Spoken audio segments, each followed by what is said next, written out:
और बढ़ते हैं आगे। शनि कुंडली के 7वें भाव में होकर अगर वैवाहिक जीवन को प्रभावित कर रहा है तो ऐसे में आपको शनिदेव की कृपा पाने के लिए कौन से उपाय करने चाहिए, असर किस प्रकार का पड़ता है पंडित जी, ये तो पता चल गया।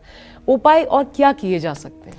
देखिए, ऐसा है, 7वें भाव में शनि अगर वैवाहिक या पारिवारिक जीवन में उलझन दे रहा है, कलेश कर रहा है, तो ऐसे लोगों को जरूरतमंद लोगों की मदद करनी चाहिए और भूखे लोगों को शनिवार को भोजन कराना चाहिए। और ऐसे लोगों को चाहिए कि मांसाहार और शराब का सेवन कदापि न करें। जिनके कुंडली के 7वें भाव में शनि हो या 7वें भाव पर शनि की दृष्टि हो, ऐसे लोगों को मांसाहार और शराब भूल करके भी सेवन नहीं करना चाहिए। और दूसरी बात जो सबसे इम्पॉर्टेंट है वो ये कि चाहे विवाह का मामला हो और चाहे व्यवहार का मामला हो, झूठ बोलने से बिल्कुल बचना चाहिए और किसी को धोखा देने से बचना चाहिए।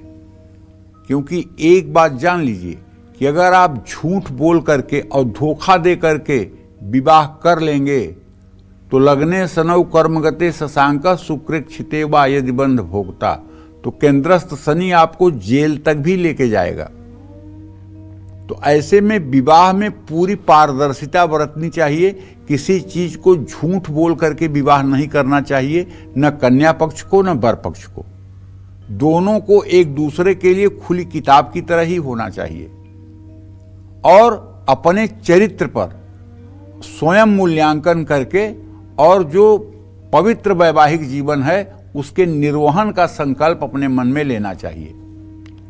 किसी अंध विद्यालय में या किसी नेत्रहीन व्यक्ति की सहायता करनी चाहिए।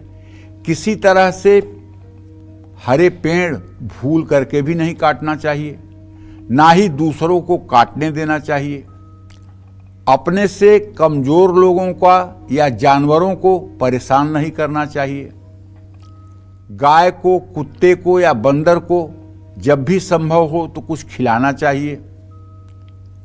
शनिवार को भगवान भैरव के किसी मंदिर में जाकर के वहाँ इमरती, नमकीन ये सब प्रसाद चढ़ाना चाहिए। उनके मंदिर में दर्शन करने के लिए जाएं तो आपके वैवाहिक जीवन में बहुत अगर कलेश है तो शिव मंदिर भी जाना चाहिए। शिवलिंग पर जलाभिषेक करना चाहिए, जल चढ़ाना चाहिए, बिल्वपत्र चढ़ाना चाहिए। और अगर अपनी क्षमता बन रही है तो शिवलिंग का रुद्राभिषेक भी करना चाहिए। अगर ये काम दोनों पति पत्नी साथ मिलकर करें तो कलह तुरंत समाप्त हो जाएगी। शनिवार को पीपल के पेड़ के नीचे सरसों के तेल का दिया जलाना चाहिए और कच्चे सूत से पीपल की 7 परिक्रमा करनी चाहिए। और नित्य अपने घर में हनुमान चालीसा का पाठ सुबह शाम अवश्य करना चाहिए। ये सब सारे ऐसे उपाय हैं जो शनि देव के कोप को कम करते हैं और दाम्पत्य जीवन में एक मतलब कि अच्छा वातावरण निर्माण होता है। जय मां विंध्यवासिनी। दर्शन 24 यूट्यूब चैनल को लाइक करें, शेयर करें और सब्सक्राइब करें।